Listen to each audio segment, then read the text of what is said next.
വിഭാഗത്തിന്റെ ഭക്ഷ്യയോഗ്യമായ വിത്തുകളായ ബദാം അവയുടെ സമ്പന്നമായ പോഷകഗുണങ്ങൾക്കും അനുബന്ധ ആരോഗ്യ ഗുണങ്ങൾക്കും പേരുകേട്ടതാണ്. ഒരു ഔൺസ് വിളമ്പിൽ ഏകദേശം 23 ബദാം, ഏകദേശം 6 ഗ്രാം പ്രോട്ടീൻ, 14 ഗ്രാം ആരോഗ്യകരമായ കൊഴുപ്പ്, 3.5 ഗ്രാം ഭക്ഷണ നാരുകൾ എന്നിവ നൽകുന്നു. വിറ്റാമിൻ ഇ, മഗ്നീഷ്യം, കാൽസ്യം എന്നിവയുടെ നല്ല ഉറവിടം കൂടിയാണിത്. ഇത് വിവിധ ശാരീരിക പ്രവർത്തനങ്ങൾക്ക് കാരണമാകുന്നു. ബദാം പതിവായി കഴിക്കുന്നത് മെച്ചപ്പെട്ട ഹൃദയാരോഗ്യവുമായി ബന്ധപ്പെട്ടിരിക്കുന്നു.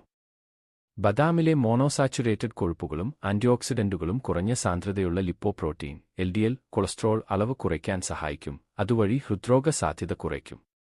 കൂടാതെ മഗ്നീഷ്യം ഉള്ളടക്കം രക്തസമ്മർദ്ദ നിയന്ത്രണത്തെ പിന്തുണയ്ക്കുകയും ഹൃദയക്ഷേമത്തെ കൂടുതൽ പ്രോത്സാഹിപ്പിക്കുകയും ചെയ്യുന്നു. ശരീരഭാരം നിയന്ത്രിക്കുന്നതിലും ബദാം ഒരു പങ്കുവഹിക്കുന്നു. കലോറി സാന്ദ്രത ഉണ്ടായിരുന്നിട്ടും അവയുടെ ഉയർന്ന പ്രോട്ടീനും നാരുകളും സംതൃപ്തി പ്രോത്സാഹിപ്പിക്കുന്നു. ഇത് മൊത്തത്തിലുള്ള കലോറി ഉപഭോഗം കുറയ്ക്കും.